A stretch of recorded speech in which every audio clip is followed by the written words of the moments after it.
Larry Elder's not going to be among them, but I think it's still going to be rather interesting. You know, the fact is that I got a good feeling that any one of these people will be better than Newsom, even the worst among them. So, of course, being better than Newsom's not exactly a very high bar. But I'm familiar with two of them that will be debating. There is John Cox, who's he's run for governor a few times and has not really won yet. Him and Kevin Faulconer are sort of the establishment candidates in the race, I think. So, anyway, it looks like it's about to get started. Important questions about the comeback after COVID, the economy, and the future of the Golden State. From the Richard Nixon Presidential Library and Museum in Yorba Linda, this is the California Recall Debate. Now, here are Christine Devine and Alex Michelson. Okie dokie. And good evening. Welcome to the California Recall Debate. We are live at the Nixon Library in Yorba Linda. It just feels good to hear that. Fox 11 in Los Angeles, KTVU, Fox 2 in the Bay Area, and also the Salem Radio Network.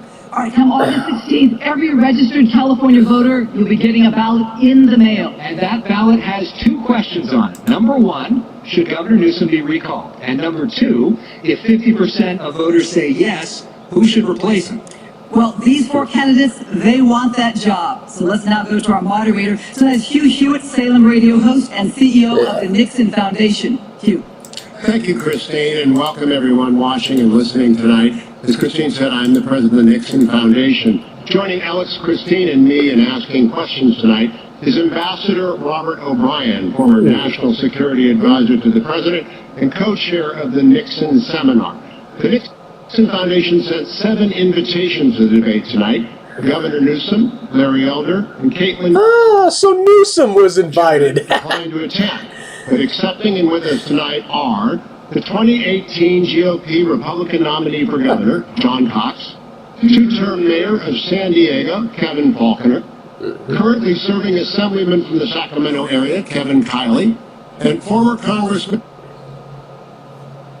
Doug Ossie, who also represented the Sacramento area. Thank you, gentlemen, for coming tonight. Okay. The rules of the debate are so I'm not as familiar with these other 2 guys, but we'll see what they have to say. Questions are 30 seconds in length. Answers are 75 seconds in length. There will be a bell at 75 seconds, and they've all agreed to stop talking. They've also agreed we'll see if they own up to that. There is no right of reply. If they hear their name mentioned, they just have to hold their fire until it is their turn. Each questioner on our panelist side can ask either one question of all 4 or a separate question of each of the candidates. There'll be as many rounds as time permits. And we begin with Alex Michelson, California's preeminent political reporter. Thank you very much, Hugh. That's very kind. Welcome to you all. Thank you so much for being with us tonight. This question is going to be for all of you, and we're going to go in alphabetical order, starting with you, Mr. Cox. If you become governor, you are going to face a Democratic supermajority in the Assembly and the Senate. They could override any veto that you have. You're going to face a lot of interest groups that are not going to want you in there and think they can wait you out for a year and then get a Democratic governor in November. Given all of those constraints, what specifically, tangibly, can you get done as governor? And what is priority 1 to actually get done? Interesting question. Thank you, Alex, for that question. The first thing that I do as the governor of this state is I call a special session to address housing. The housing crisis is the most severe problem. We have a lot of them, but housing really is the most severe because it's driving businesses out of the state, it's driving people out of the state. Housing is my business. I build houses in other states for a tiny fraction of what it costs to do in California. And the problem is government. It's government mandates, it's government lawsuits occasioned by the California Environmental Quality Act. It's all the delays, it's all the approval processes. I can get approvals in Indiana in 6 to 12 months. It takes 12 years. And the problem with the cost of housing is it drives That's the middle true, class that's and incredible. and out of this state. I'll have to look that one up later. It also drives up the cost of everything else. Think about it. It's a wage price spiral upwards. I'm a CPA, I'm a businessman. I understand what families are going through, and we need to tackle housing. I'm also going to tackle the other problems in this legislature. I'm going to try to do it with the legislature's help, but if I don't get that help, I'm going to go in the districts and try to get people elected who will fix the problems of this state. Now to you, Mayor Faulkner, Well, here's what can hoping you tangibly get done, we'll see what happens. especially with a legislature that probably isn't going to want to work with you. Alex, thank you for being here tonight. Thank you to the Nixon Foundation and New Majority. I would just say at the outset, first and foremost, I'm excited. I'm excited because this recall it's happening, and Californians are ready to make a change. I definitely agree on that. And I'm ready to bring California together to champion the reforms and the changes that this state so desperately needs. Hopefully you're telling the truth there. Standing up for public safety, making our neighborhoods safer, removing tent encampments from our sidewalks, and making California more affordable. I'm looking forward to bringing our state together after a very difficult time to do that. And I have experience doing that. I did that as mayor of San Diego after a very difficult time in our city's history. I'm going to take that exact same approach. And I have experience in working with a majority Democrat legislature because I did it my entire tenure as mayor of San Diego. What do? You go out and you win the argument publicly. And then when you win the argument, you can get the vote. And I'm going to focus first and foremost on making California affordable. I put forward the largest tax cut in California. Okay, that's good. Because we need it. Because our state's too expensive, and Californians are leaving and voting with their feet. So if you believe, like I do, that it's time to make California more affordable, we can do it. Assemblyman, you're in the Assembly. You know how challenging it is to get Republican legislation through right now. What can you specifically actually make happen? That's right, and I have authored some of the most groundbreaking legislation to pass in recent years on topics like school choice, public safety, criminal justice reform, artificial intelligence. But what I've also seen in my time in the legislature is that our state government is fundamentally... I have mixed feelings about AI. Quality of life is declining in California. And what's broken it is we have a political class that serves special interests rather than serving the people of California. And I have pretty much new feudalism. The state government as one member of the legislature, and I wouldn't be able to do it on my own as governor, but I would be able to start doing it on day one with the mandate for fundamental change that this recall would provide. So the question you ask is the right one, because whoever wins this race is going to have 1 year to offer a viable Don't use the word mandate in these times, buddy. For the next election. So I say, first of all, the era of corruption is over. I've already taken a step in this direction. Bold statement. I kind of wish it was true, but it's... not to accept any funding from such special interests. Second, I strategically use executive authority to unwind policies such as by finally terminating the state of emergency and making sure that every California school is open full time. But yes, to truly get fundamental change, you need to work with the legislature. And having spent 5 years in the legislature, I know that the one thing legislators respond to is political pressure, the fear of losing their job. And having just makes me nervous when they start using words like executive authority. That's, I don't know. Issues like the cost of living, rising crime rates, and school choice. Congressman Ossie, what is something tangible and specific that you can actually get done? So the governor's got immense authorities within the agencies and departments of the state. First thing I'm going to do is I'm firing the guy that's preventing the construction of new water storage. Then I'm firing the guy that is trying to release, through regulatory changes, the prisoners who have been righteously convicted and have not yet served their terms. The State Board of Education, the governor has a number of appointees on there. That group controls the curriculum that is presented in our classrooms. I'm replacing the people that are there who are giving us all these foolish things that our kids don't need. We're going to focus on reading by the 3rd grade, history by the 6th, math by the 8th, and civics by the time they get out of high school. Why history by the 6th? There's stuff they can learn before that. To the PUC, I'm replacing the people who have given us power at 70 to 80% more than what our neighbors in Nevada or Arizona or elsewhere are paying. We're going to get back to addressing fundamental things that make a difference around the kitchen table. Thank you very much. To my colleague now, Christine Devine. Let's talk about the coronavirus. It is the issue of our time. The Delta variant is surging. Right. I'm going to start with you. Let's hear what they've got to say. Republican governors in states like Florida and Arizona have signed bills banning a mask mandate in schools. Where do you stand on a mask in schools? And would you allow for local control for districts who have their own numbers that they're concerned about to deal with this themselves? Well, this will be very telling. I urge everyone to get vaccinated. Vaccinations is how we get. No, I'm not getting vaccinated. I'm vaccinated. My family's vaccinated. And if we don't want to be dealing this with our kids and our grandchildren, If you want to get vaccinated, go ahead, but don't make me do it. I want our schools fully reopened. I want our kids back in school. I want our teachers back in school. But I do not favor mandates. I favor educate. I sincerely hope you don't. Your way out of the coronavirus. I think people in California want to do the right thing. And for those that are still hesitant, we got to continue to provide that education. Continue to show the benefits of what happens when you do get vaccinated. And so I believe that is absolutely the right way to go. Education first, not mandates. Would you ban a mask mandate in schools? I do not support a mask mandate in schools. Okay, thank you very much. I'm going to go now to You say that Mr. for Collins. now. My question for you is, Governor Newsom issued a mandate for state employees and healthcare workers to show proof they've been vaccinated or take a weekly COVID test. Would you uphold that? No, I don't believe we should do that. First of all, there's a lot of people that have had COVID and have antibodies. They don't need the vaccine. They shouldn't get the vaccine. This disease It's one of the main reasons why I'm not getting it. Early on, and it's not something you want to have, but it's 99.9% survivable by people who are in decent health, who aren't Oh, no, come on, don't lag. All right. So, What we need to do is look at what other states have done. I mean, I compared California to Florida. I have two nephews that live in Orlando. They were able to go to school the whole time in front of a teacher. Kids in California were not given that privilege by Governor Newsom. Governor Newsom closed so many small businesses. I'm a small businessman. The big businesses were fine. Costco and Home Depot had just a good time. yeah, it's basically a big corporate welfare scam. That's one of the reasons why they did it. I don't think we should do mandates. I think the governor's COVID management was an absolute disaster. That's an understatement. It resulted in far more danger and far more problems. He got slapped down in court, too, for closing the churches. Strip clubs and pot shops were deemed essential. I think it's really a problem when politicians and governments get involved in deciding what's essential and what's not.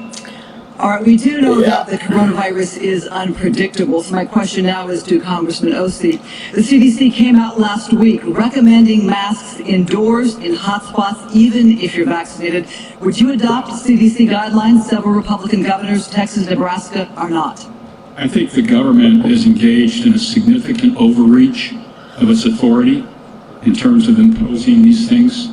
I happen to have great faith in the ability of people to make decisions of their own, to assess the risk that they face, whether it be for their child in school or their workplace or where they shop. If you go to a store that says, please wear a mask, you have a decision to make. You can put on a mask and go in, or you have to respect the store owner's rights to control their own environment. Yeah, private property rights and freedom of association are very important. Has to stop. All right, this is not the last variant we're going to have. If we don't break this pattern of government overreach into our daily lives, then we're going to get stuck with this over and over and over. Let's have some faith in the people that are in our state or in our country. Now, my view here is that instead of giving people mandates, we need to give them options. Our legislature and our governor right now has said, you will do this, without giving people options. I'm for giving people options. Take your kid to a different school. Shop somewhere else. I'm not in favor of a government overreach as defined by the CDC. Thank you for your answer. Assemblyman Kiley, this is to you. Free market. 20 million Californians are fully vaccinated. That is 53% of our state's population. What would you do to get more people vaccinated, or do you believe personal choice, personal risk? I believe in personal choice, and I should say that I have done everything as a member of the legislature to get information and access to my constituents. That is in stark contrast to Gavin Newsom.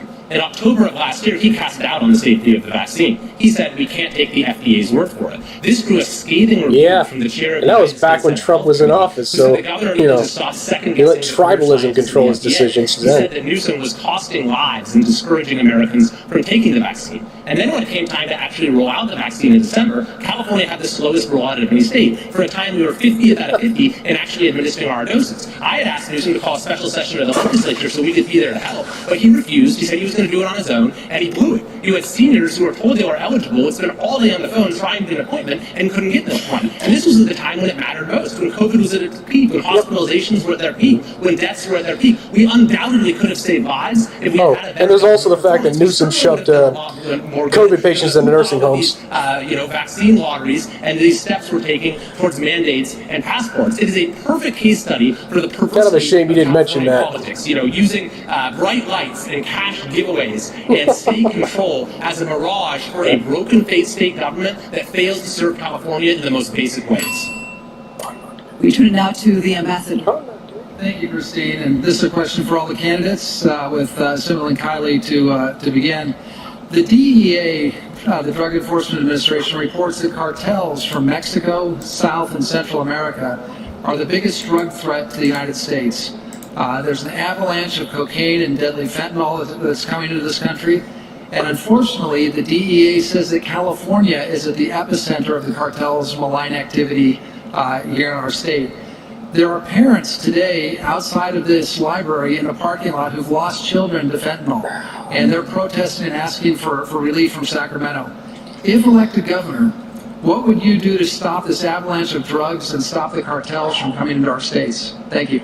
Well, thank you. It's a very important question, and I was just at an event for parents in my own district whose son tragically died of fentanyl late last year. Who would have been a senior, would have just graduated from Whitney High School in Rockland. This is an issue that's affecting more and more families throughout the state. So public awareness is a very big part of it. Obviously, a lot of the issues at the border exist on the federal level, but there are things that we can do at the state level as well. For example, laws like the sanctuary state absolutely need to be rolled back, which have gotten in the way of our law enforcement in order to keep folks who are dangerous to our communities out and to actually enforce the law and keep our community safe. Yeah, what a I'll also concept. note that California has made changes to our drug laws that have been entirely counterproductive. I was a prosecutor before I ran for office. I was the deputy attorney general for the state, and I saw right before I ran in 2016 that recent changes to our criminal law were having a devastating impact on the safety of our communities. It's taken Gavin Newsom 5 years now with a pending recall to finally realize there is a problem and say that he's tough on crime. Prop 47, to take one example, has made it so you can't charge someone with a felony for even using Class A drugs. That's why we have open drug use on our streets. It's also why prosecutors no longer have the leverage to and how about ending the drug war? Into drug treatment, so they're not given the tools they need in order to turn their lives around. It's a lose-lose. It hurts public safety and it hurts the offenders themselves. Yeah, the drug war hurts public safety. End the drug war. Legalize all drugs. Congressman Osteen, what's your plan to take on the drug cartels and the gangs who are pushing fentanyl and cocaine to our kids? So one of the things that I bring to the table here is 23 years of experience following this issue. When I went to Congress, I didn't want to go on appropriations, I didn't want to go on Ways and Means, I wanted to go on the Drug Policy Subcommittee. Of course you did. That's who controls U.S. policy dealing with this situation. So this is not new to me. We are being overwhelmed by the illegal importation of all sorts of drugs. We are being overwhelmed. We wouldn't be if we ended the drug war. Same drugs in our rural areas. We cannot try to solve this problem by lessening our attention to it. We have to increase funding at the state and federal level to those agencies that are charged with interdicting this flow of drugs. No, those agencies are unconstitutional. Abolish them. Inspection regime at the border. We have to give our law enforcement people the antidotes for immediate application when they find somebody in the street who's suffering from fentanyl overdose or methamphetamines or what have you. And we must find a way to provide treatment for those who are suffering from drug addiction. Treatment, not incarceration. Mr. Cox, why is Sacramento getting this so wrong for California families right now? How would you fix it? Because Sacramento is all about politicians who talk, and they don't do anything. I've been a businessman for 40 years. I have to solve problems. If I don't solve problems, I'm out of business. And this issue about the drugs coming across our borders, and I might also add the human trafficking as well as the guns, is personal to me. I have a 16-year-old daughter. Last night, I was at her high school in an all-parent seminar talking about the incidence of drugs in her wonderful school. It affects everybody in every neighborhood. And if you don't think so, I hope you never... Yeah, we'd have less drugs in school if we ended the drug war. Just saying. I know I sound like a broken record, but end the stupid drug war. Release all non-violent offenders. Go right to the heart of it.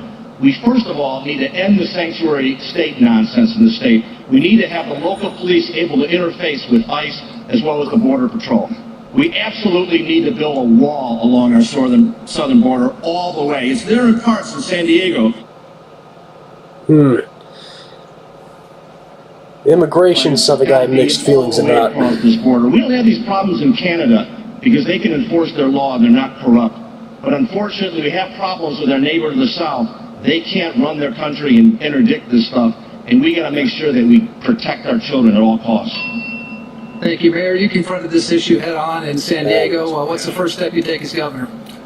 As governor, I'm going to put victims first, and I'm going to put criminals in jail. Succinctly as I can put it. And the fact that we have a governor, ladies and gentlemen, that has enabled the defund the police movement, the fact that we have a governor that has supported lessening penalties in our criminal justice system. When it's convenient to him. Ambassadors, you said the results on the street. He changed from doing... Pretty sure he wants to throw the book at people like me that are against his BS. Down to a misdemeanor when he supported Prop 47. And guess what else we're seeing? And I was in San Francisco just last week in front of a closed Walgreens. Why was that Walgreens closed along with 13 others? Because of rising crime. And that means that in those neighborhoods where those Walgreens were, those families can't get the groceries that they may have depended on, or our seniors can't get the medication. I tell you, it's a grocery store work. I can't tell you how much I hate shoplifters. Because I've seen the disasters of these policies. It's like become so common now. It's like, oh, another shoplifter. I just call the manager. Who is going to put victims first. And that will be a dramatically different approach than we're seeing in Sacramento today. Thank you, Ambassador. I want to ask you all about critical race theory. It has embroiled the California Education Board in now we're getting to controversy spicy for 4 years topics. as they struggle to define ethnic studies. Divided communities, it's outraged parents over indoctrination of their children. It's divided teachers from school administrations and teachers from parents and children from education. What is CRT? Is it a real issue for the California public schools? And if so, it unfortunately is. What's done wrong about it? And what would you do right about it? You alluded to it first, so I'll bring it back to you, Congressman Ossie. What would you do on your first day as governor? So the curriculum that's offered in our K-12 schools is dictated by the State Board of Education, on which the governor has multiple appointees. And then the school districts all have to comply with the options that come out of there. Each of those options today require a district to offer CRT, as it's known, in one form or another. I think it's very important to note that CRT is anti-merit, anti-objectivity, and anti-achievement. Yeah, it's pro-victimhood. It introduces a totally different set of standards for measuring success. Complete and total cultural Marxist garbage. To undermine what we need to teach our children, right? Our children need to learn to read by the 3rd grade. They don't need to be given an excuse as to why they haven't learned. Yeah, I already knew how to read long before 3rd grade, thankfully. Math and civics by the 8th and the 12th grade. They need to not be given excuses that they can use to avoid responsibility for not learning that. I'm opposed to CRT. It is anti-merit, anti-objective, and anti-achievement. Thank you, Congressman. Mayor, good to hear. If it's real, what has Gavin Newsom done wrong, and why should he be held accountable for these controversies? Well, CRT has absolutely no place in our public school system, period. It's divisive.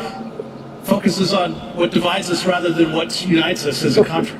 That's why it's wrong, and that's why, again, we need to absolutely stand up for that. And the fact, we have to be very clear. The United States is not a racist country. We say that again, the U.S. is not a racist country. The more folks that stand up... It is, but it is because of the SJWs and cultural Marxists. What CRT also leads to is cancel culture. I stood up against cancel culture. In fact, I stood outside Abraham Lincoln High School in San Francisco several months ago, where the school board up there wanted to remove the name Abraham Lincoln from the high school. And I stood up and I said, well, wait a second. What are we doing here? Instead of trying to get the kids back into school where they belong to get a good quality education, this school board was saying we're going to spend all our time trying to remove the name of Abraham Lincoln. We stood up to cancel culture. And guess what? 2 days later, they changed their mind. That's the type of pressure that I will bring. That's the kind of resolve. If they want to criticize our president for being racist, they should go after Wilson, FDR. Don't put yourself in front of to say what the woke crowd wants to do or the politically correct crowd. Those are the good presidents that are What role does racist. the governor have, though, in local education decisions, or does Gavin Newsom have a leadership role that he has not executed? He has a leadership role, and he hasn't been exercising it. And the state spends $100 billion a year on education, and that gives them a lot of power. Hey, listen, the real problem here is the introduction of politics in our education system. I am an absolute advocate for giving the parents the power of education. Let's put every dollar we spend into a backpack and give it to each child and give the parents the power. The parents learned during the management of this pandemic. How about letting parents that homeschool get a opt out of property taxes? The teachers' unions' bosses. Not necessarily the teachers. That'd be kind of nice. Bosses. Then to use that money to educate their child however they want. Ethnic studies and all these things are just a symptom of the politicization of our schools.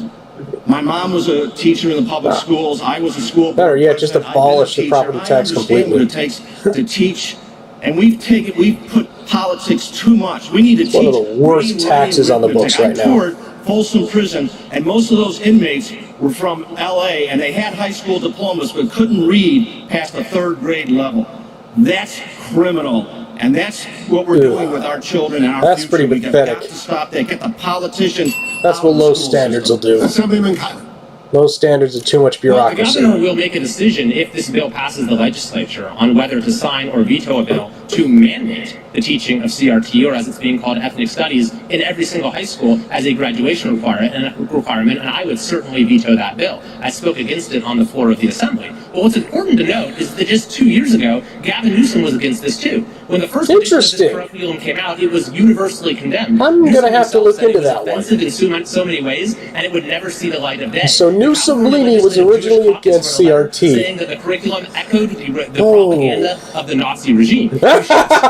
But instead, they made a few edits and are now seeking to impose it on every high school student in California. But I think the important point I got to track down those quotes. I've got to make a video compilation. Newsom versus Newsom. We don't truly teach civics in our schools anymore. At least not like It'll be hilarious. Civics used to not just be some add-on to the curriculum, but it was the unifying thread of your education to empower you to prepare for citizenship, to be a productive member of society, to learn about the things that make America great and our founding principles. But we don't teach education. We don't think about education that way anymore. And so CRT has come along and is exploiting that vacuum. If we're no longer going to teach our kids how to build their communities up, then we'll teach them how to tear their communities down. So I think we need to defeat this CRT bill, but we ultimately need to reimpose a sort of real civic education in our schools. Thank you, Assemblyman. Before we begin round two, I remind the audience that has joined us. Well, teaching about the Constitution would be a great way to start. Since the beginning of the debate, that your ballot will arrive next week. Disturbingly high portion of the population has no idea what their rights are. In office, and then if he is removed from office, who should replace him? Would it be one of these 4 people? Round 2 begins with Alex Michelson. Thank you very much. Let's talk about the issue of homelessness, which a lot of polls show is the most important issue to people. Congressman Ossie, on our statewide political show, The Issue Is, last week, you referred to Mayor Faulkner as a plastic man and said that his plan when it comes to homelessness is disingenuous. Mayor, we'll give you the opportunity to respond in a moment, but first to you, Congressman, what do you mean by plastic man, and what specifically would you do differently when it comes to homelessness? So the facts of what's happened in San Diego is that in 2017, the administration there changed the methodology by which they counted homeless and excluded people living in their cars, their RVs. Number went down. The city police department has been engaged in rousting homeless. The net result of which is that people have been moved out of San Diego into the satellite cities around San Diego. How convenient. Reducing numbers in San Diego, but not reducing overall numbers. These are not answers. Hotels for homeless, not an answer. All it does is take somebody who's dying on the street and put them in a hotel room where they can die. You cannot advocate. And where many of them will trash the hotel room, by the way. Without also mandatorily requiring treatment for the underlying drug illness or mental illness. That's what I mean by plastic. It doesn't hold up to examination. So how do you actually get that through? You change the law known as Lanterman Petrus from the standard which says Someone can be taken into custody if they're an imminent threat to themselves or others, and you can compel treatment. You change that standard from imminent threat to someone who's unable to conduct their affairs self-sufficiently. Oh, God. That could have some deplorable unforeseen effects. I just, no. Playing with the margins to change up the reality. I am I think it's important opposed to to get that. some facts, Alex, on particularly this issue, which is so incredibly important. The fact that it was proud in San Diego that we reduced homelessness by double digits. The only big city in California to do that. And yes, with the same methodology that every other city was using. And in fact, not only did it go down in San Diego, it went down in the county as well. Why? Because I took aggressive, firm. I did not allow 10 encampments on the streets when I was mayor of San Diego. Got a lot of attack at first, but when people saw the difference, when people saw that we were helping people and getting them into the shelters, it made a dramatic from what was opposed to support. Because I strongly believe that if we allow 10 encampments on the sidewalks, people are going to die on the sidewalks. And we're better than that. And so we set a very strong point of view in San Diego, as I said, not only reduced it, but made a real difference in the quality of life of our city. And I felt so strongly about that I created a new division within the San Diego Police Department called the Neighborhood Policing Division. That became the #1 referral source to get folks off the streets and into the shelter system that we had set up. I am going to lead by example as governor and take that exact same firm approach. Mr. Cox, I know you sometimes have been critical of Mayor Faulkner as well. When you've talked about homeless, though, some of your words have been lost a little bit because you've traveled the state with a bear and traveled the state with a giant 8-foot thing of trash. Yeah. And what do you say to critics who say Which are some of pretty those stupid gimmicks stunts. are getting in the way of the serious message and the serious discussion? No, this is a serious issue, and that's why I did it, to draw attention to it, and it got a lot of attention. Let me tell you, this issue... It's not the kind of attention you want, though. This issue illustrates the impotence of the career politicians that we have in leadership in this state, all across the state. I was in San Diego last week, and I drove down Imperial Boulevard, tents all over the place, people living on the street all over San Diego. And it's that way in Chico, it's that way in San Francisco, Los Angeles, everywhere. I proposed a specific set of goals, and they revolve around treatment. I'm a businessman. I need to solve the problem, and that's what we're going to do. We're going to, if we have to, we're going to force people to get into treatment. We're not just going to buy hotels. I don't know. You can only go so far if people don't want to be treated. By the way, to avoid a couple of hotel deals where excessive prices were paid for hotels in San Diego. We have got to stop wasting money on this. I'm disturbed at John Cox's, standard that he wants to change here. Get conservatorships if we need to. Britney Spears didn't need a conservator. Oh, dear God. People living on the streets do. Expanding conservatorships. Oh, man, that is police state stuff right there. No. That's the #1 issue that I'm going to address, and we have to. I don't want to replace Newsom with a Assemblyman Kylie, Republican that's just like him, be just like him. No, thank you. Cannot be done unilaterally by the governor. Requires a changing of the laws. I know when you were on the issue, as you said, you wanted to call a special session of the legislature, bring them all back, and deal with issues like homelessness. What specifically would you want to see in terms of the budget? And if the legislature say, no, we're not going to work with you, what do you do?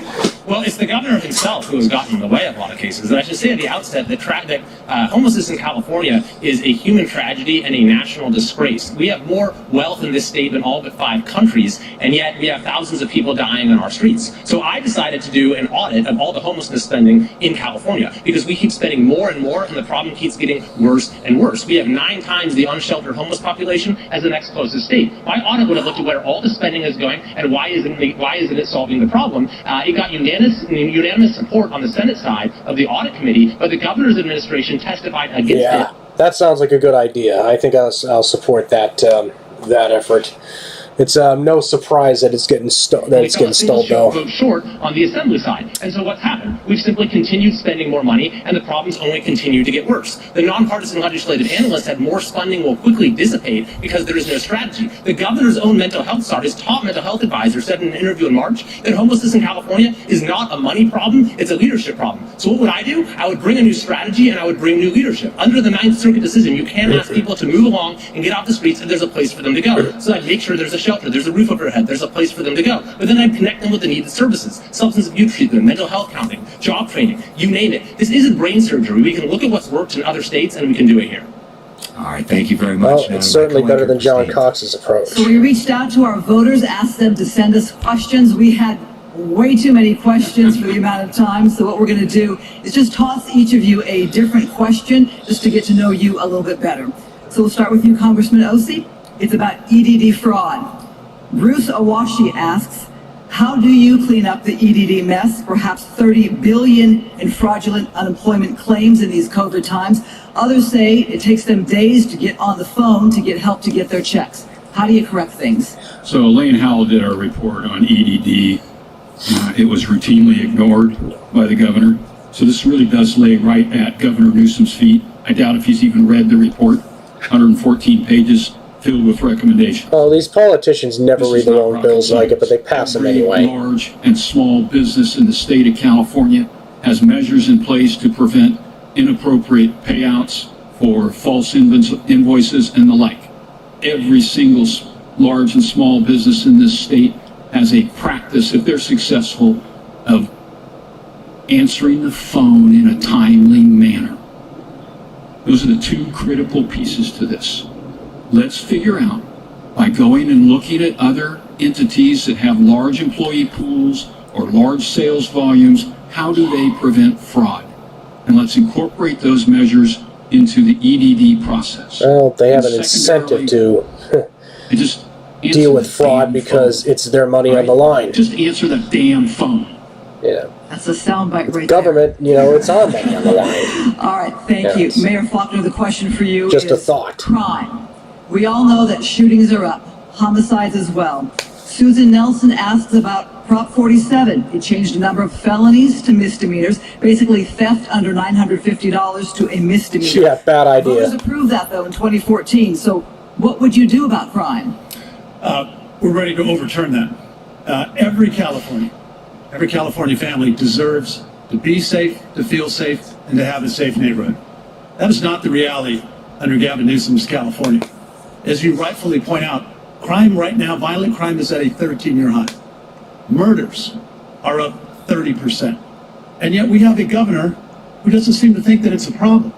Won't talk about it. We have a governor... Well, because he's rich and has private security to protect him. Defunding the police movement. He's rich. I stood up for the defund the police movement. I had hundreds of protesters out in front of my house this past summer, yelling at me, yelling at my family, every name of the book. Defund the police. I said no. I said the longer that they were out there, it would only strengthen my resolve to do the right thing. I didn't defund the police budget in San Diego, I increased it. I increased it because if we want safe neighborhoods, if we want the best and brightest men and women who wear that badge, protecting us day and night, we better darn well give them the tools, the training, and the support to be successful.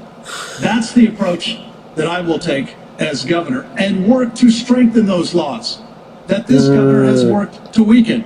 He's wrong. Californians know he's wrong. That's why he's going to get recalled. All right, thank you. This is to Assemblyman Kiley. The question is about immigration. Carmen Perez would like to know your policy on the border and immigration. And another question came in, would you send the National Guard to our border, our southern border? Well, we're obviously seeing huge problems at the border, and there's only so much you can do at the state level. I don't think any of these candidates are going to send the National Guard to the border. Try to staunch the flow of folks over here, because it's become untenable in a lot of ways. But I should also point out that there's a lot of things that have been done at the state level using state policy that have been unhelpful. The sanctuary state is a prime example of that. This passed in 2017 and limited the ability of folks, of law enforcement, to coordinate with federal immigration authorities. And it was a law that only applied to those who had both come into the country illegally and had been, convicted of a criminal offense, and so, or at least arrested for one. And so I would seek to undo policies like that have served to put California in the wrong position vis-a-vis the federal government when it comes to immigration. I also think that we have done way too much in terms of expanding benefits that almost no other state has done. For example, in this last budget, there were unprecedented benefits, Medicaid, given to undocumented immigrants in California. This was a $267 billion budget, by the way, which that is the certainly largest in doesn't state help, history. but And they're pretty much handing out quote-unquote free money to almost everyone now. But does very little to actually get our state moving in the right direction and get us the economic recovery. You know, people are just sitting home and not working. All right, we thank you for your time. The question for now, rude awakening, once the cash the business the question. free money Support runs for out, small and we end up like Zimbabwe. Nick Patronite writes, I work as a manager. Due to unemployment assistance in COVID times, we're struggling to find employees for our warehouse. How do you get people back to work? Small business is the engine of growth for not only California, but the entire country. And right now, we're supporting a lot of people.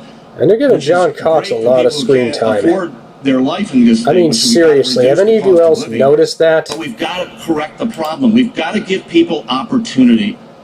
Just to start a new business in California now, it takes 6 to 12 months to get the paperwork done. And then you've got all kinds of problems with bureaucracy and regulations.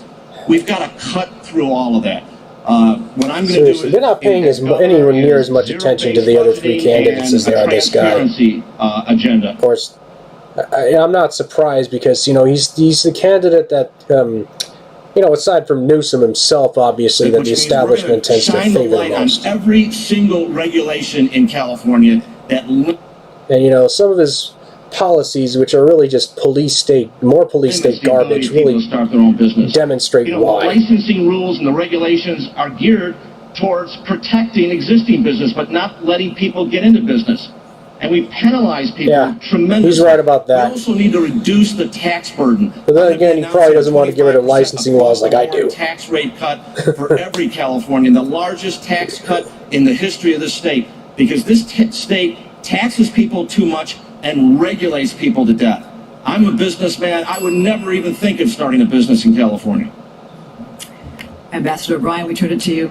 Thank you, Christine. This question is related to Nick's question, and it's for all the candidates. We'll start with Congressman Ossie. At a time that the U.S. manufacturing base is starting to return home from overseas to California or to the United States because of COVID, but also because of the Buy American initiatives of the Biden and the Trump administrations, we're seeing thousands of California businesses leave the state, and those include household names like HP and Oracle and Palantir, McKesson, Charles Schwab. Even Elon Musk is spending more time in Texas now than in California. So the question I have for you, Congressman, and the other candidates is, how would you encourage companies that are reshoring, that are coming back from overseas, and they want to bring the supply chains home to America, to come locate in California? And how do we keep the companies that are already here from leaving to go to other states? Thank you. So Newsom and his minions think that everybody's going to stay here because they're in charge. The empirical evidence is exactly the opposite. They're leaving because they're in charge. Let me tell you what I'd do specifically. Business wants to open, we need to reduce the LLC filing fees that they have to pay to the franchise tax board. Business wants to hook up to utilities. We need to stop the excessive charges for connecting to utilities. Business wants to hire independent contractors to do this or that or the other thing because they don't want or they don't have the volume to take them on full-time as employees. We need to rescind AB 5 and make independent contracting available to these companies. These are simple things we can do. Independent contracting is not available? I want to go back to something on I mean, I'm not surprised given that, question how many bad ideas this state comes up with, but I'll have to look into that one. One of the things we're dealing with at EDD is that they continue to pay out money to people who rightly should be back at work. We need to stop paying people to stay home. Amen. We need those people back at work. There's two parts to this It's question. turning this state into a third world hellhole. The second part deals with getting people to work there. Well, I should say a bigger third world hellhole. We've got a legislature that hasn't done some of these basic things that the congressman just outlined. How do we get the legislature to work with you as governor to make California more attractive, A, for businesses to move in? All right. More attractive for business. To California, and B, to keep them from leaving?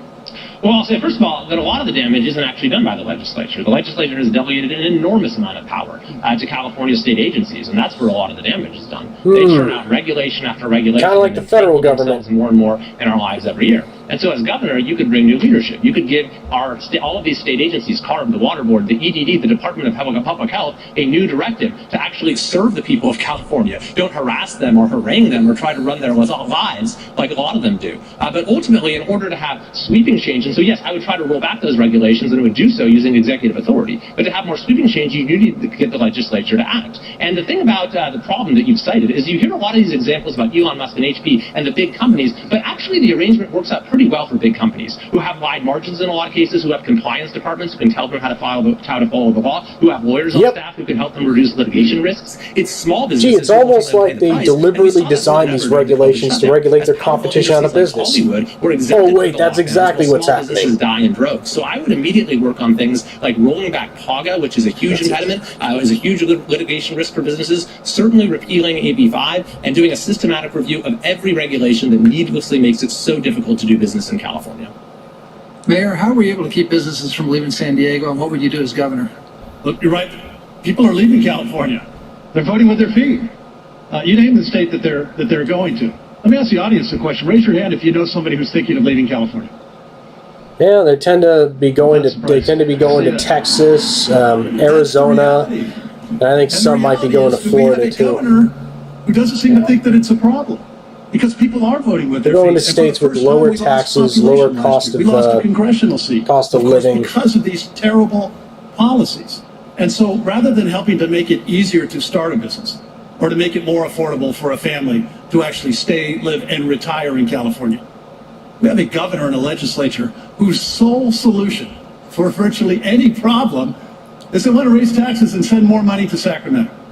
Voters said no this past cycle when they came out with the largest commercial property tax increase in the history of California. And the reason the Californians said no is because we've gotten to that point that says enough's enough.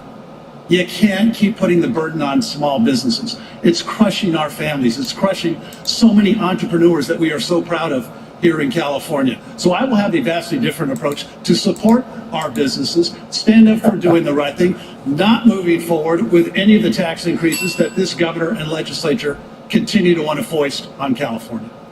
Thank you. Mr. Cox, you're a successful businessman. What would you do in your first year as governor, or the year that you've got left in the term as governor, to change the situation and change it quickly? Well, this is the problem in California. We got businesses leaving left and right. It's because we put career politicians, celebrity, and insiders in control of the state. A lot of states around the country, red and blue, have elected businessmen and women as their governors, and they're the most popular governors in the country because they focus on the problem and they focus on solutions. So what are we going to do? First of all, we're going to fix the housing crisis in the state. A lot of businesses have told me they're leaving because their employees can't afford to live in this state, and it drives up their costs and it drives up their salaries. We're going to cut taxes, as I just talked about. We're also going to talk about changing our legal system. The loser pays. Texas has done that, and Texas is getting a whole lot of our businesses every single day. We've also got to make sure that we deliver. Yeah, I think loser pays will be appropriate in some particular cases. They tell me they're paying 2, 3, 4 times what their subsidiaries pay in other states. They will not keep doing that forever. We need to cut the cost of electricity. We need to get more sources. We also need to make sure that we have water. The agricultural industry is important to the state, but we also have to make sure that people can afford the water in this state. We're going to have rationing next year.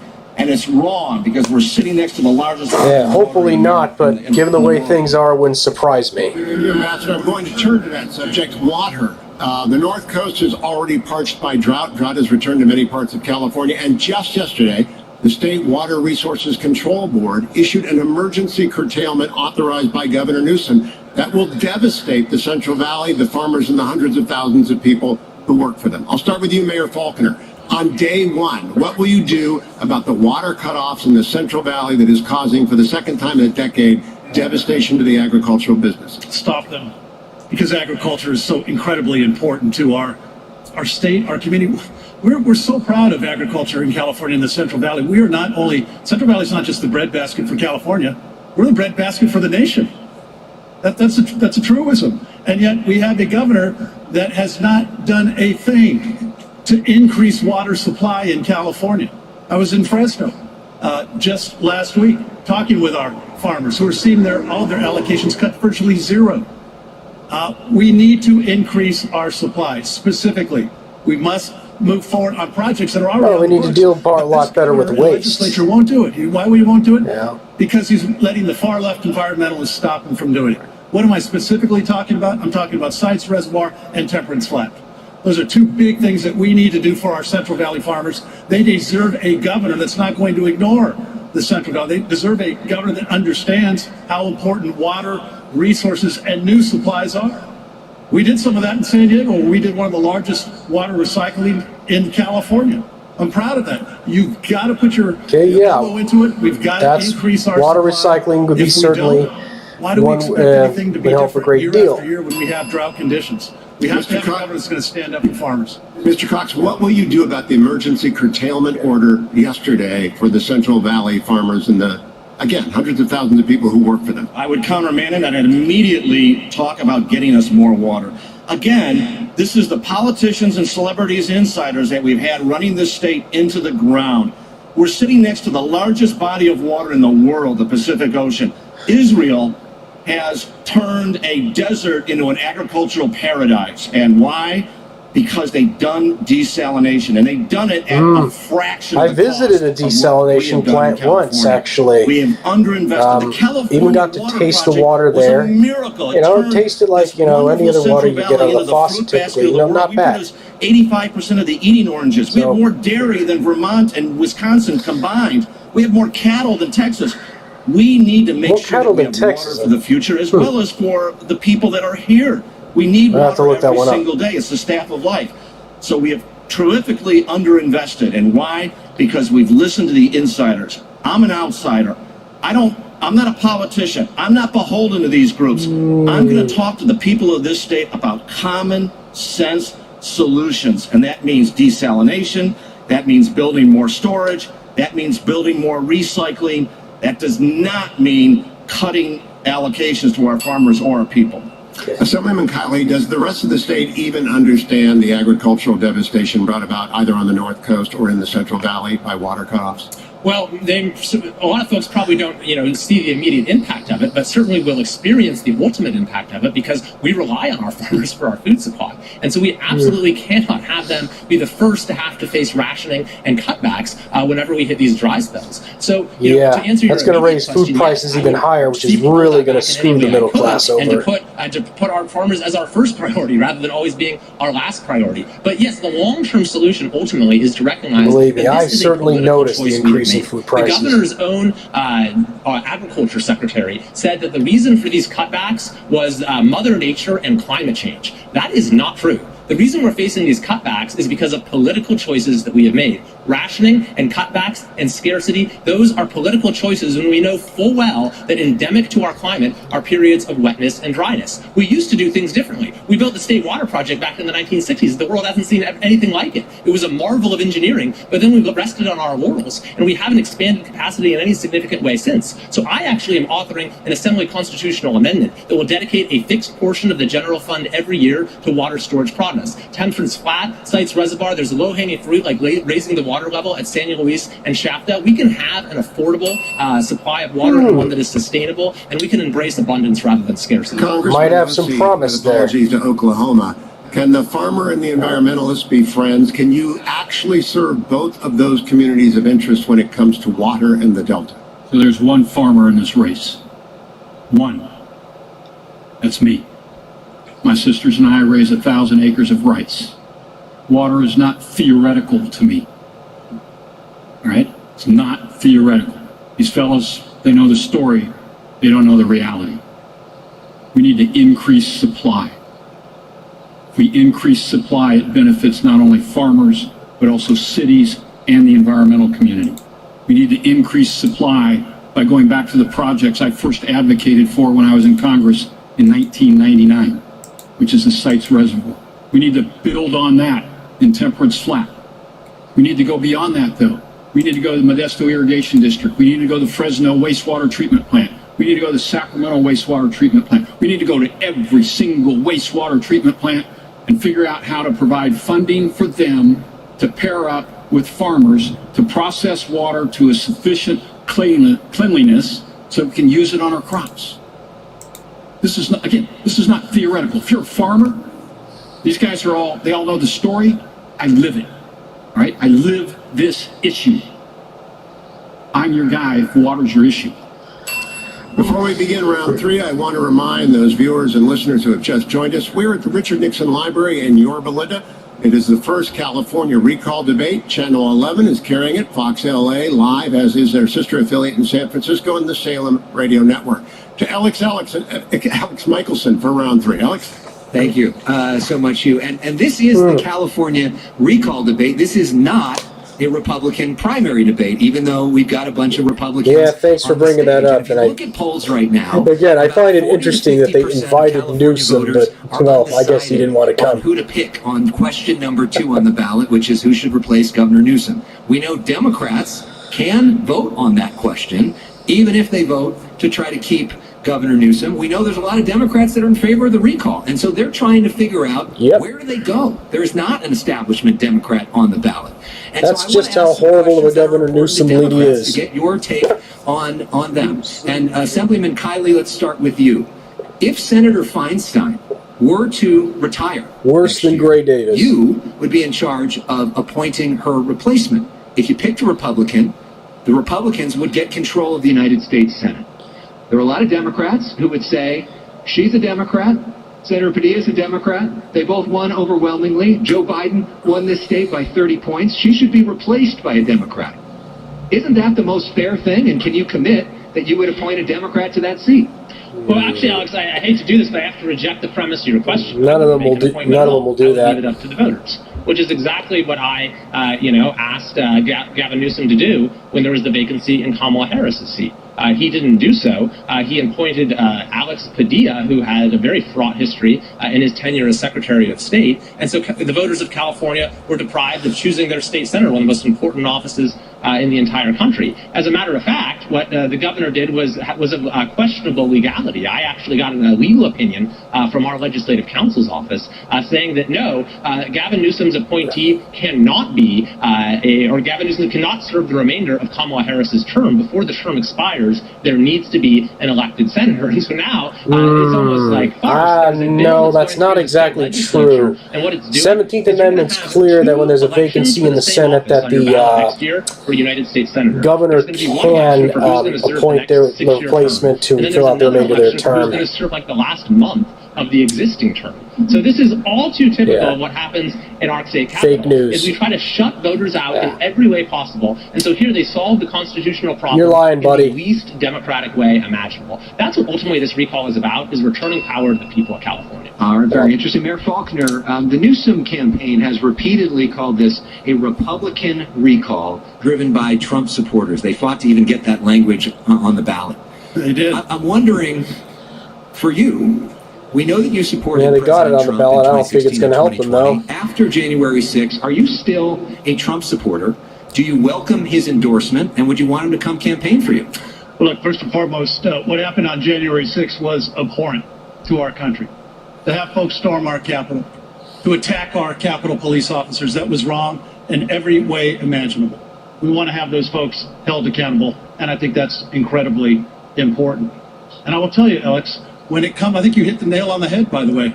What Gavin Newsom wants to do is make this all about Republican or Donald Trump. What he doesn't want people to do is talk about his failed record and what's not answering the question. You're not answering, buddy. Very, very upfront about it's not about partisanship right now. No, it's about leadership. Not answering the question. Leadership of a governor who has failed to do the right things. Changing the subject. Actually take the stands because he's too afraid of the red herring fallacy. What does he have to do now?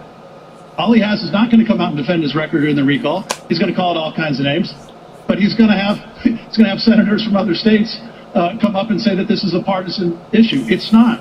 It's about bringing our state together. It's about a leader that understands you can't politicize every single thing like Gavin Newsom wants to do. He's not doing the job. It's time to have a governor that's going to do the job. So are you a Trump supporter, though? You're saying he's afraid of the far left. Are you afraid of the far right? I'm not afraid of anybody. Not afraid of anybody. So what's the answer? I'm going to proudly take the endorsement and support of any Republican, Independent, or Democrat who wants to get rid of Gavin Newsom and make California a better state. All right. Congressman Still a Osi, dodge. What do you see as the size of the California budget if you're in charge in an ideal world? And who are 2 or 3 California? Yeah.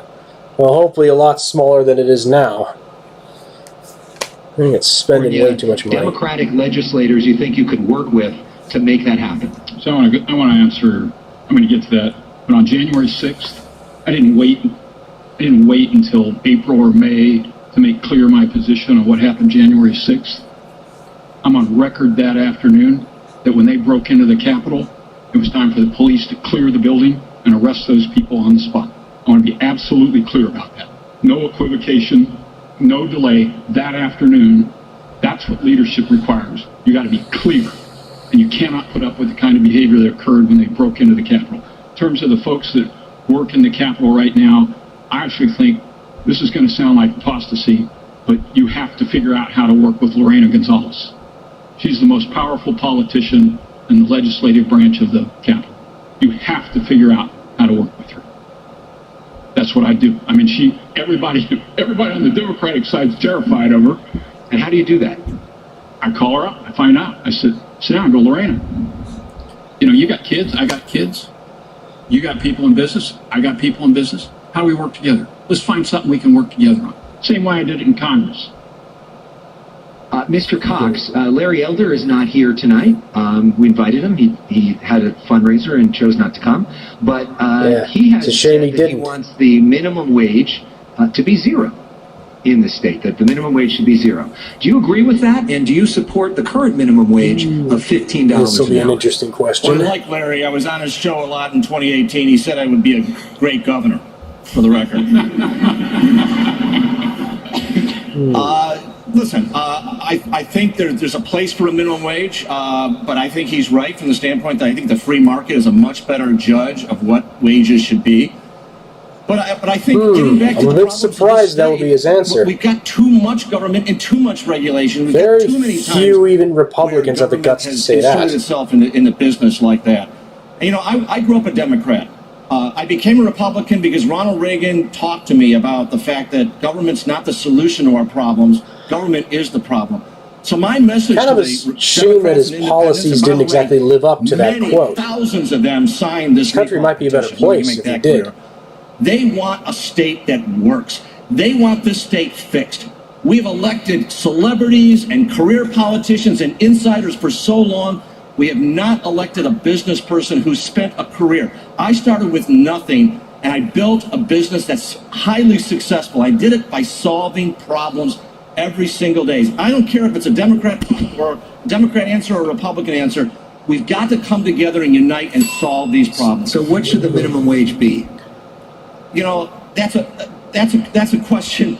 Right now, it's $12 an hour. Up to 15. I think it should be gauged versus other states. But I'd like to see the real true minimum wage. I agree with Larry. It should be zero. It should be set between the employer and the employee. All right. Thank you, sir. Better answer than I was expecting. All right, so we are all here because we love Didn't think anyone other than Larry Elder would give that answer. Our families are here. This is a question about preserving our neighborhoods at the same time. Assemblyman Kiley, this is to you. Linda Merkins is a voter who asks, how do you preserve single-family neighborhoods? Where is it? Yeah, all right. Looks like it's buffering again. But yeah, I got to give credit to John Cox for giving that answer. That was not what I was expecting there. I think some of his other answers he gave regarding civil liberties issues were a little troubling. But that was certainly a pleasant surprise that he gave right there. That buffering there is kind of a little annoying, but hopefully it's addressed soon. Increase housing opportunities. There it is. There we go. Well, it's a great question because housing is maybe the core issue as to why the American dream is falling apart in California. There was a recent survey that showed that 2/3 of Californians believe that kids growing up in our state today will be worse off than their parents. And it's why more and more people are packing up U-Hauls in order to avoid that fate. Last year, for the first time in California's 170-year history, our population declined. It's truly staggering. Yep, lost this used to be the state where seat anyone in could get Congress. ahead. Now it's the state that many can't wait to leave behind. And our New York was housing the other costs state that are lost a central member to of that. Congress. Gavin Newsom promised a Marshall Plan on housing, but he has not produced anything of the sort. Construction has actually declined, and he's provided about 1/5 of the units that he promised.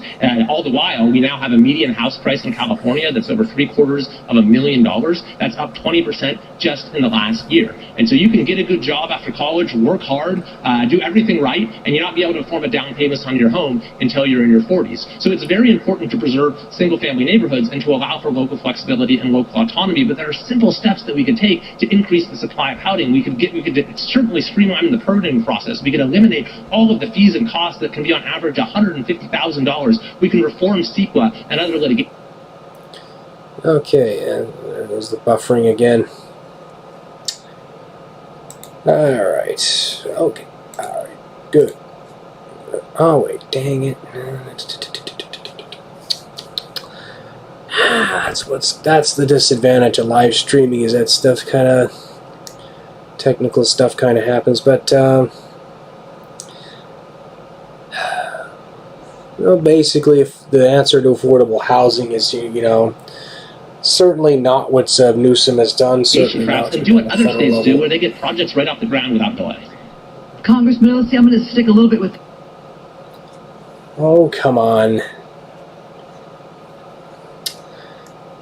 Alright. Well, certainly one of the biggest threats to, affordable housing, what's going on right now is, we have BlackRock basically buying up houses left and right, and they're doing it with basically Federal Reserve funny money. So, that same question about preserving neighborhoods. How do you preserve the single-family neighborhood and increase its housing?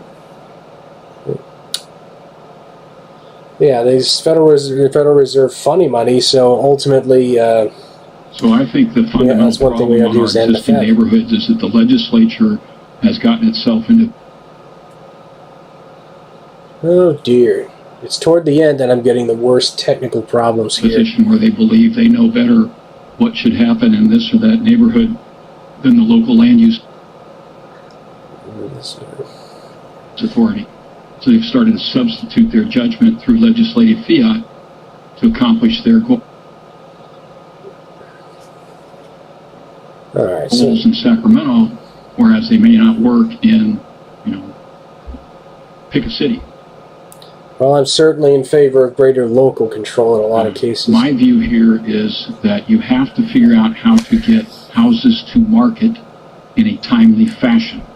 Let me give you an example. My sisters and I are in the middle of a project for 1,000 acres for 5,000 houses. We're in the 28th year of trying to process through the entitlement process. CEQA needs to be changed so that within the general plan area that a community adopts,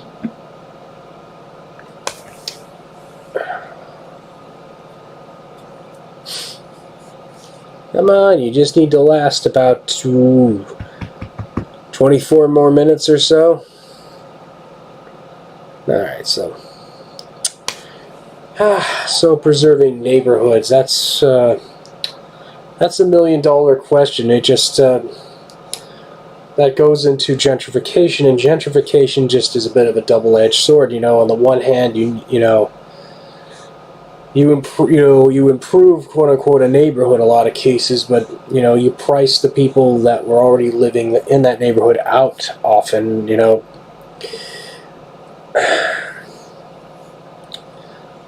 But it just seems like it, in many cases, it sort of moves around the problem. These people, the poor, they move out because they can't afford it anymore. Upper middle classes, they come in. So it's a bit of a, tough situation. You, of course, on the other hand, you, of course, don't want, to see things like urban decay or,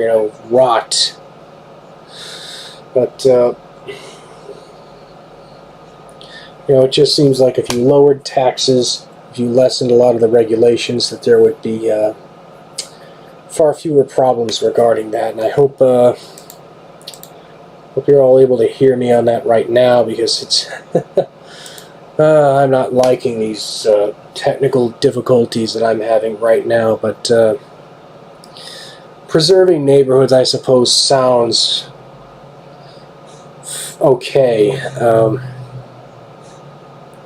But I don't know. It just seems like preserving economic liberty would go a much longer way toward having economically prosperous and vibrant neighborhoods. And I'm going to try and see if I can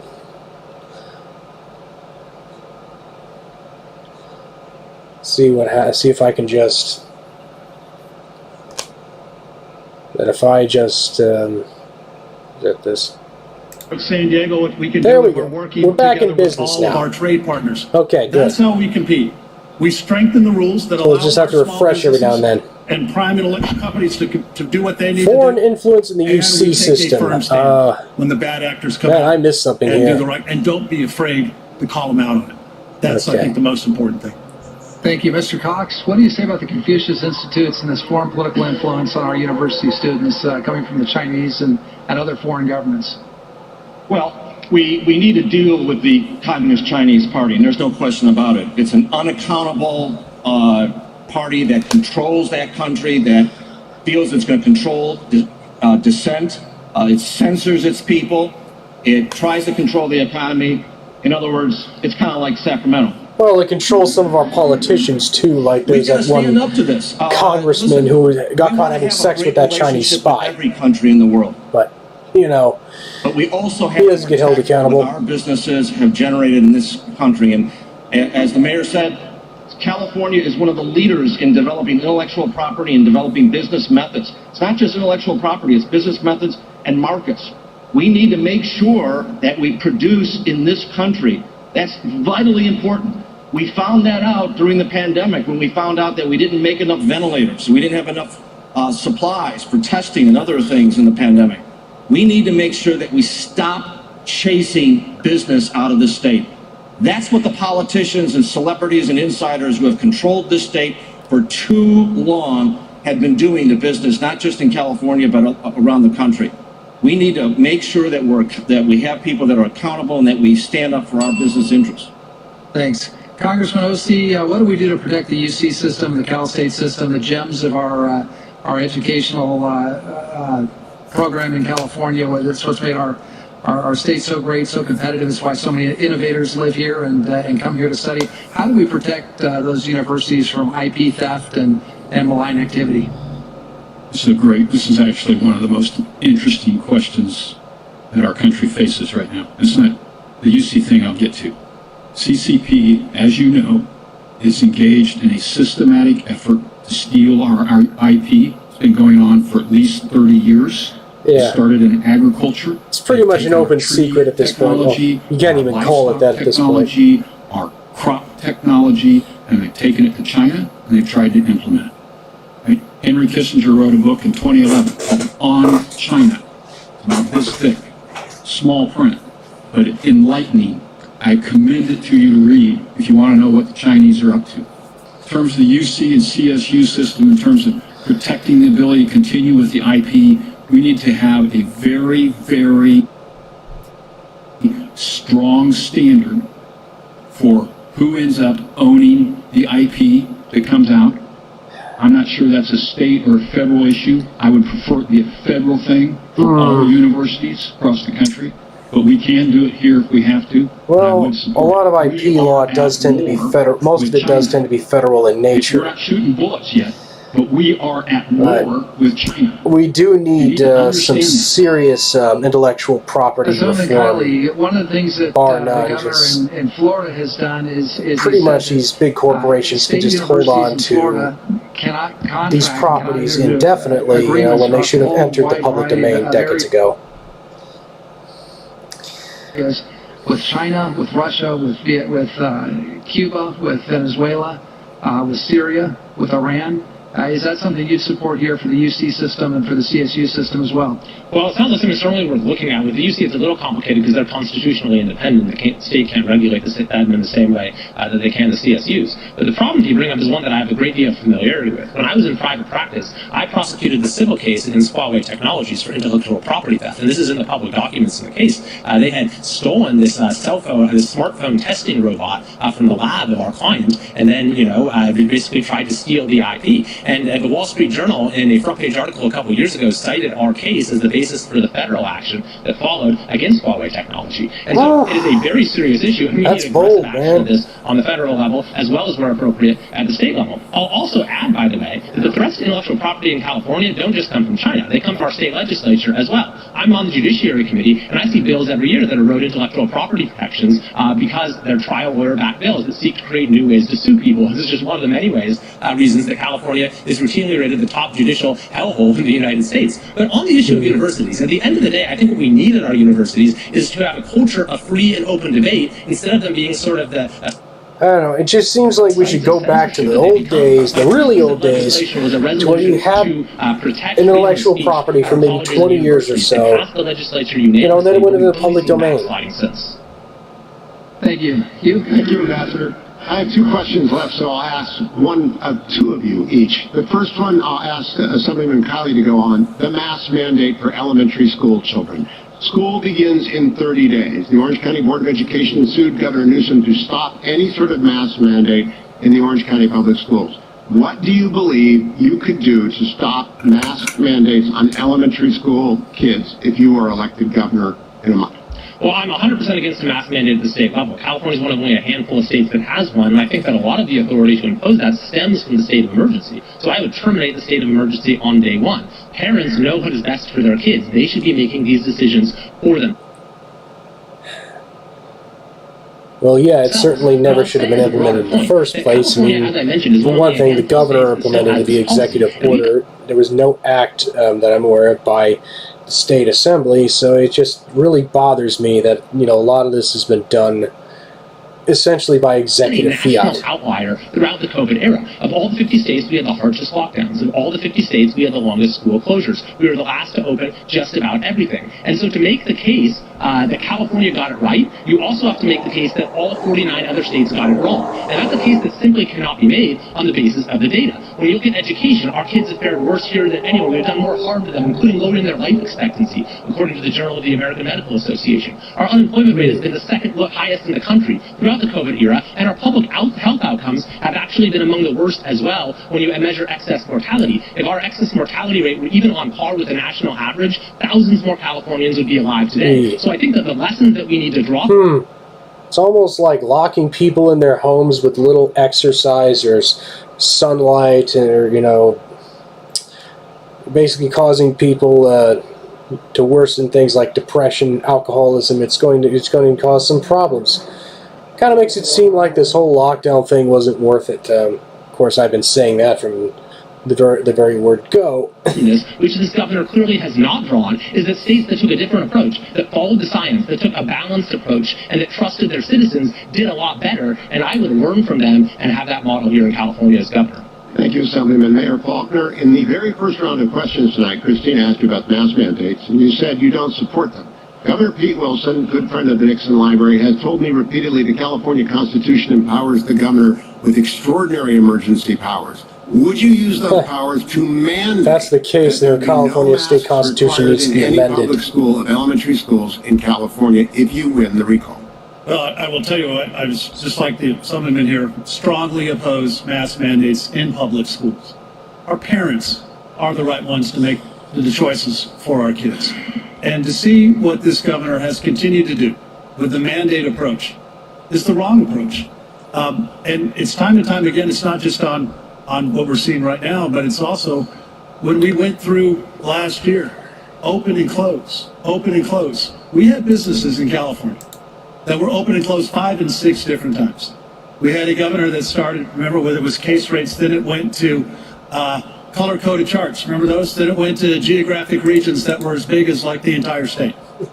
That's the type of stuff that you lose confidence in Californians to stand up and do the right thing. And so that's why it's not about mandates. It's about I got a question on this, though. Will you use your authority to bar mass mandates? Not oppose them, but to forbid them? That's something I would look into doing here, 100%. Look into doing or Yes. do? Good. Now I want to switch to homelessness for Congressman O.C. and John Cox. Bit of a half-hearted answer there. Federal District Court Judge David Carter issued an order in May that took authority over homeless spending and programs away from the County of Los Angeles and the City of Los Angeles, citing massive dysfunction that resulted in more than 60,000 people on the streets in Los Angeles. Now we have the Ninth Circuit considering Judge Carter's order, which has been appealed by both the county and the city. Do you want the Ninth Circuit to uphold the judge's order, which essentially strips the city and the county of authority over their own homeless programs and budget? Mr. Cox. Well, I'm afraid of the Ninth Circuit most of the time, but I don't necessarily want them to take away local control, but I want Los Angeles to do something about their homeless problem, and that's the problem here. They passed a huge tax increase, as we know, and the money wasn't spent. I met with a gentleman in the real estate business who told me that he had been asked by Mayor Garcetti to actually handle it, and he told me that most of the money hadn't been spent. And you know why? Because the cost of building was outrageous. They were getting quotes of $500,000, $600,000 a door to build homeless units. I build an Indiana for $100,000 a door, and it's not the land cost; it's the regulations and the cost of building. Why am I not What we've got to surprised? do is solve the problem again, and that means we've got to attack the cost of building the state. We've got to get approvals faster. We've got to reduce the mandates. We've got to reduce the litigation. We've got to speed up the approvals.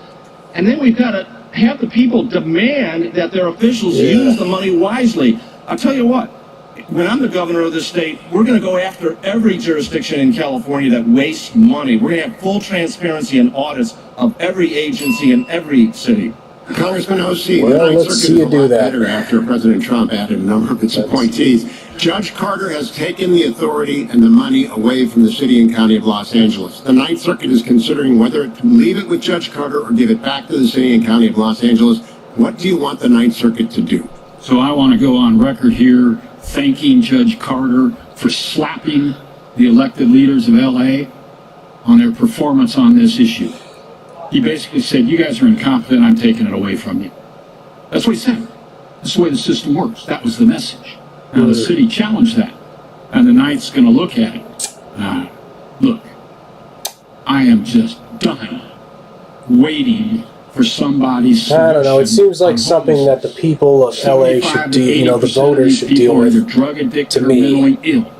There's no shortage of funds at the state or local level. maybe I should look Did you into that. know Maybe I should look more into that, in the though. state today, there are Just a 41 hunch. separate programs across 9 separate agencies spending $4 billion in the fiscal year ended June 30th to deal with homelessness, and the number just keeps going up.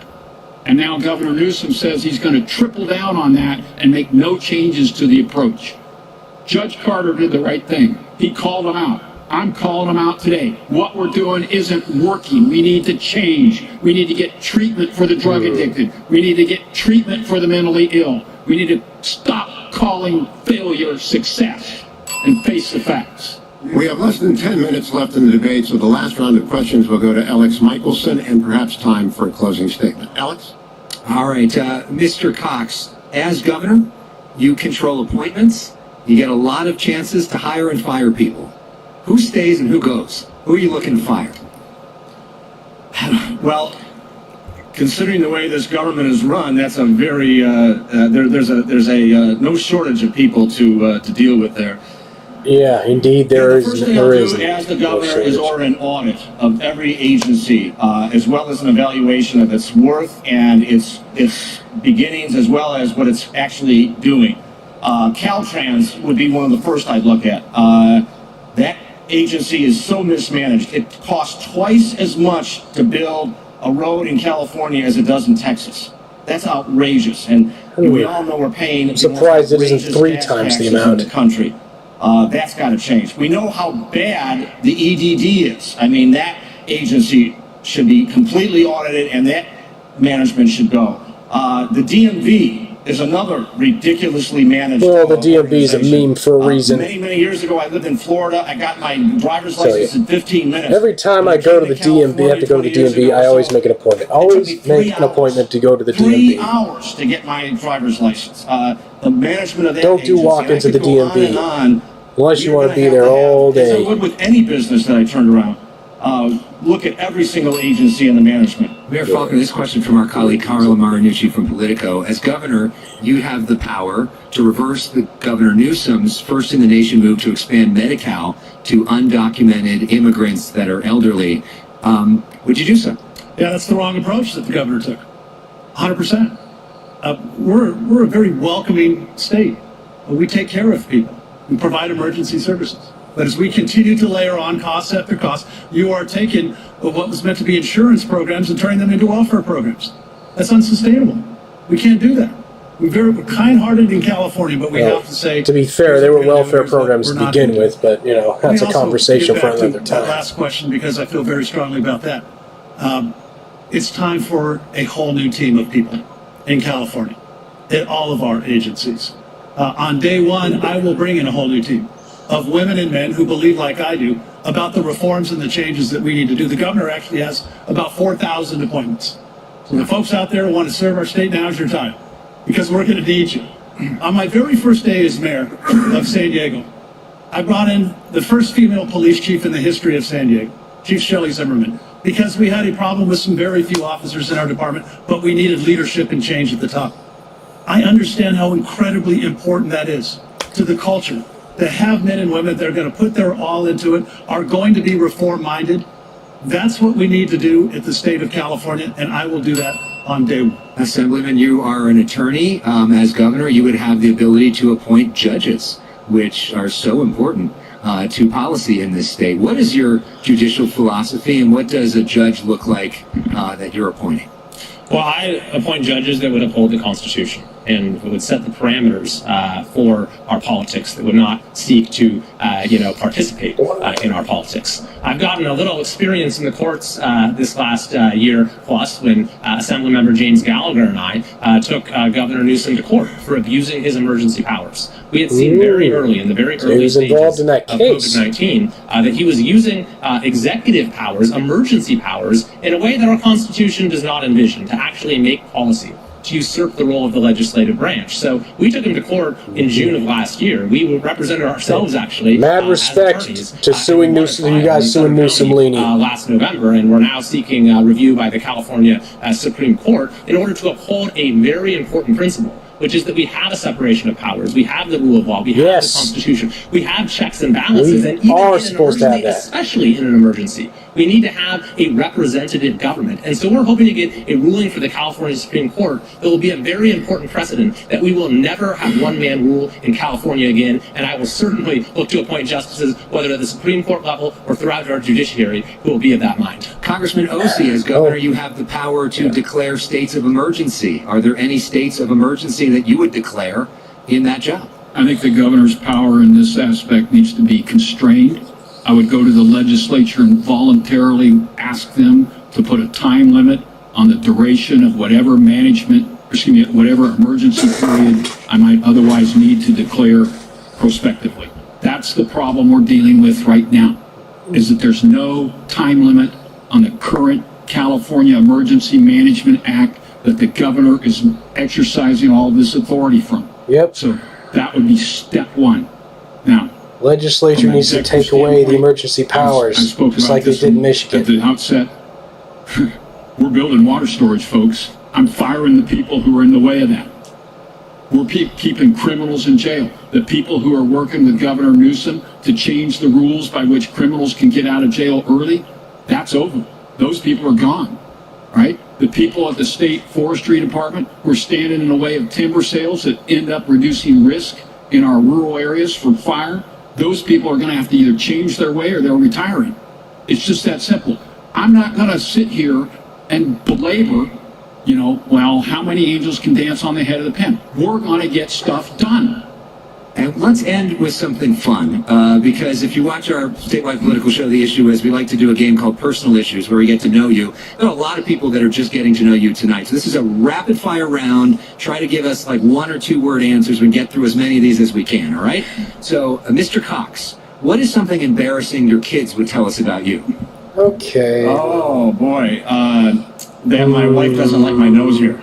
Okay. Okay, I don't see why this stuff's relevant.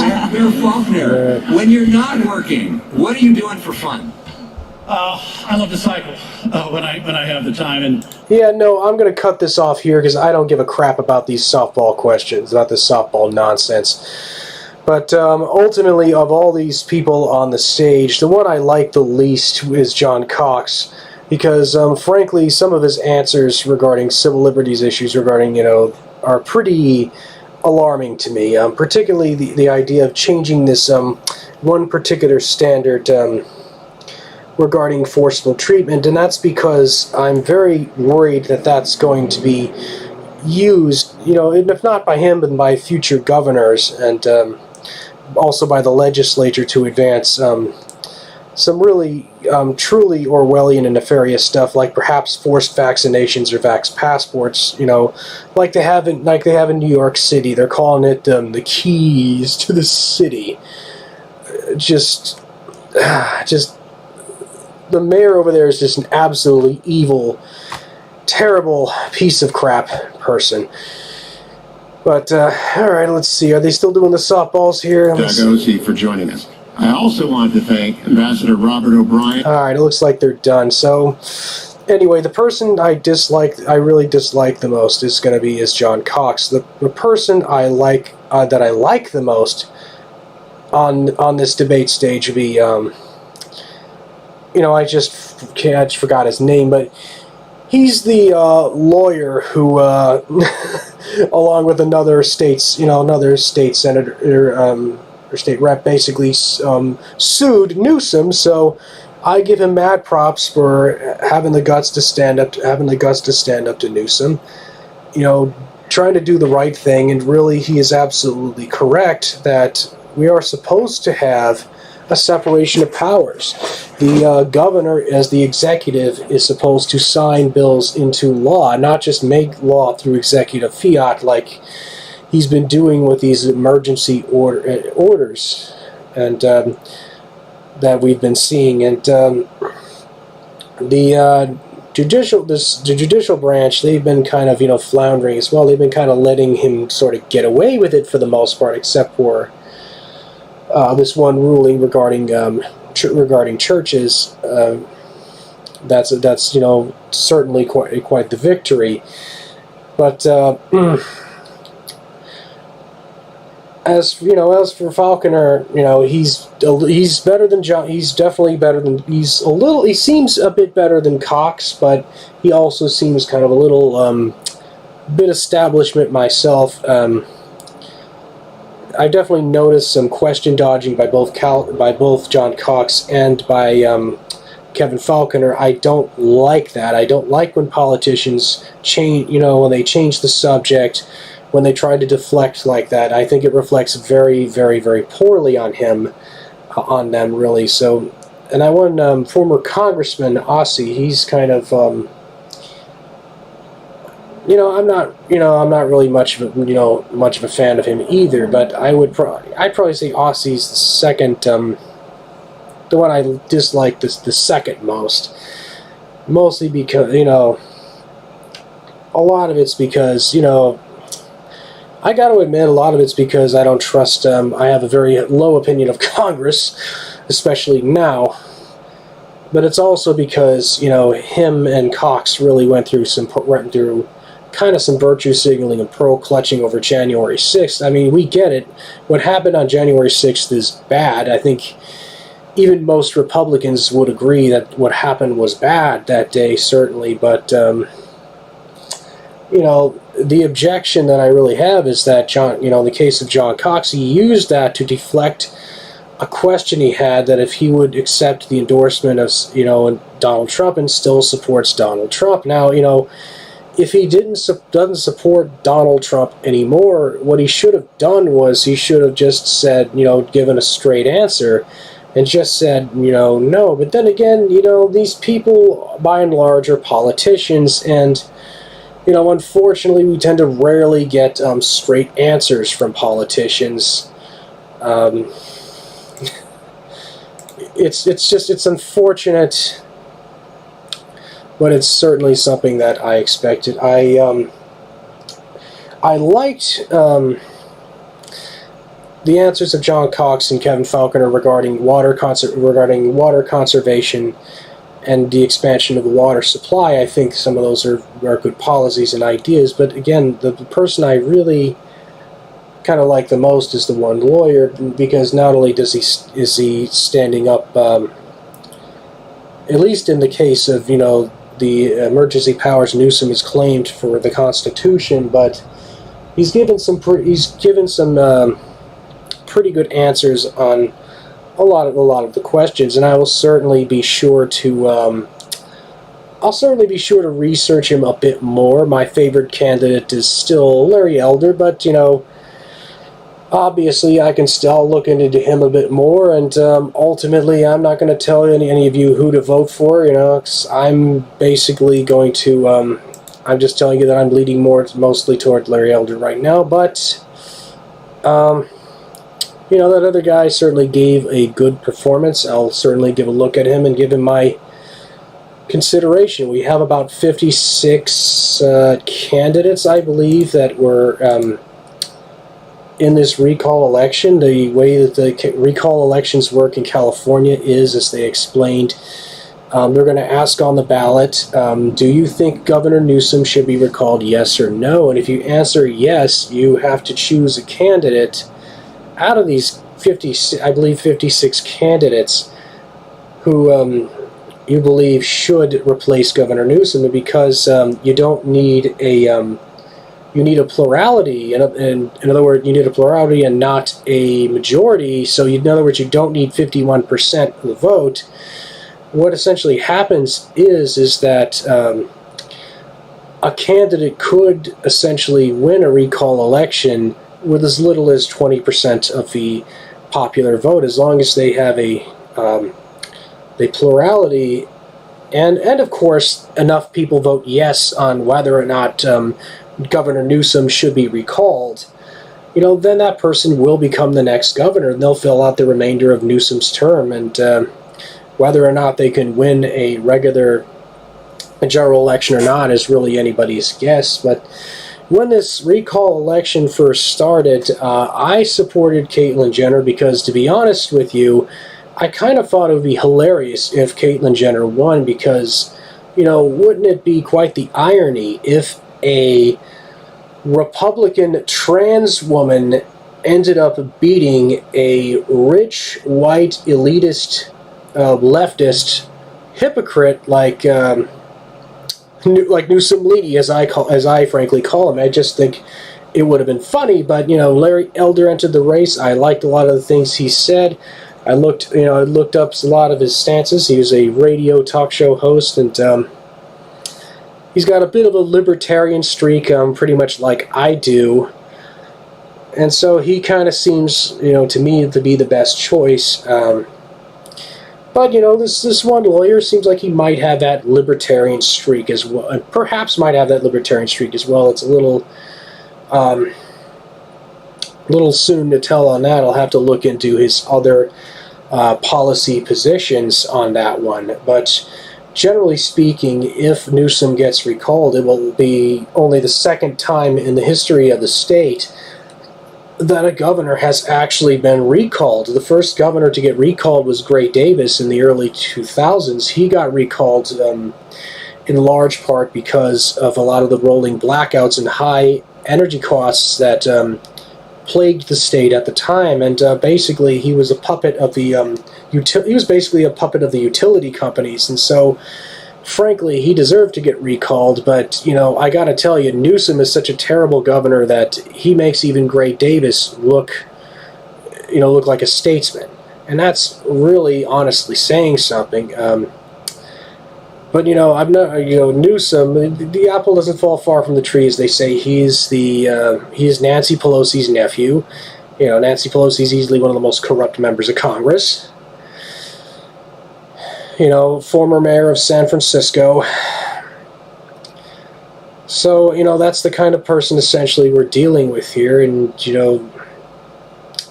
but it's not enough to get Newsom out. We also need to really take back the legislature. We need to take back the Assembly, and we need to take back the state Senate.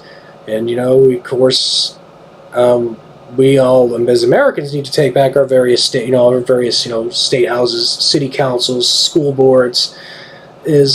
All politics is local, as they say, so we need to really start from the bottom up. That's essentially how we're going to deal with a lot of the corruption that stems really especially from the federal level, because one thing we absolutely should have learned from all this last year or so is that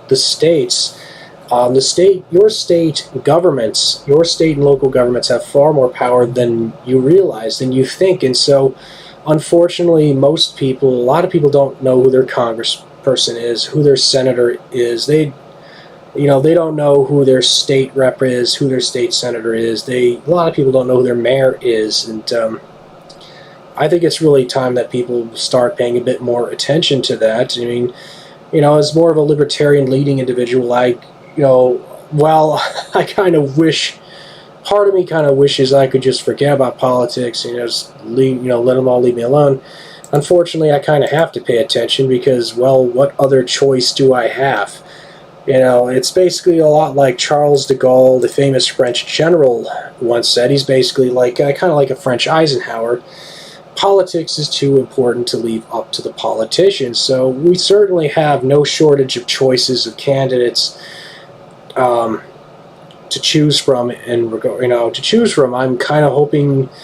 I'm really hoping that John Cox doesn't end up replacing Newsom, because John Cox to me really sounds like he kind of reminds me of the old GOP establishment, sort of the George W. Bush kind of wing of the party. And well, let me tell you, I still haven't forgotten what things were like when old W was in office. And yeah, and well, I'm neither a Republican nor a Democrat, really, but there is sort of a growing libertarian wing of the Republican Party that's I would really like to see grow. We have Thomas Massey in the House, and we have Rand Paul in the Senate. There really aren't any people that hold state office in California that I'm aware of that hold those sort of leanings. There's a few people that I would say come a bit closer. I do like my particular state senator,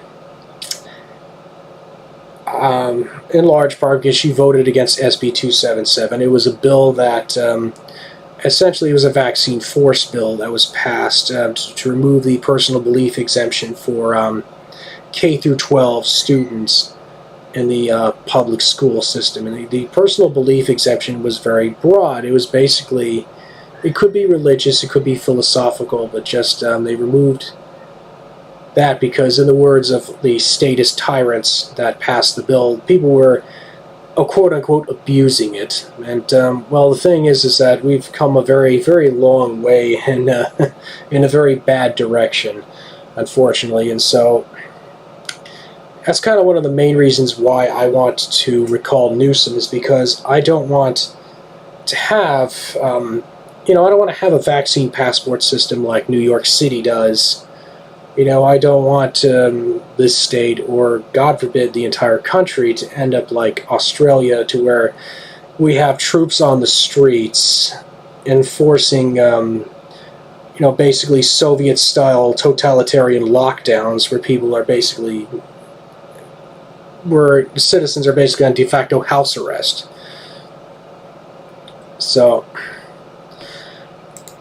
anyway, I'm just really hoping that all goes well with this recall election, and we don't get somebody as bad or worse than Newsom. I'm hoping we take back the different we take back the Assembly and the Senate, and it's just we get some people in there that aren't absolute tyrants.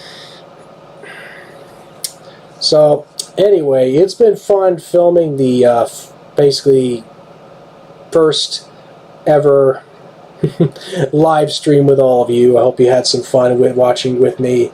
Anyway, you all have a good night.